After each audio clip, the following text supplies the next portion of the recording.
ଯେତେବେଳେ ଶ୍ରୀକୃଷ୍ଣ ଜାଣିଲେ ଯେ ବାଣାସୁର ତାଙ୍କ ପୁତ୍ର ଅନିରୁଦ୍ଧକୁ ବାନ୍ଧି ରଖିଛି ବୋଲି, ତ ସିଏ ତାଙ୍କ ନାରାୟଣୀ ସେନା ନେଇକି ବାଣାସୁରର ରାଜ୍ୟରେ ପ୍ରବେଶ କରିଲେ।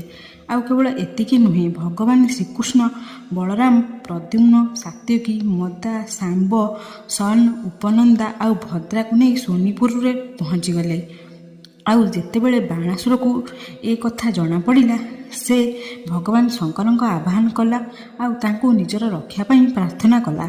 ଆଉ ଭଗବାନ ଶିବ, ରୁଦ୍ରାକ୍ଷ, ବୀରଭଦ୍ର, କୁମ୍ଭକର୍ଣ୍ଣ, କୁମ୍ଭଦା, ନନ୍ଦୀ, ଗଣେଶ ଆଉ କାର୍ତ୍ତିକେୟଙ୍କ ସହ ସେ ଦୁଷ୍ଟ ଅସୁରର ରକ୍ଷା ପାଇଁ ପହଞ୍ଚିଗଲେ।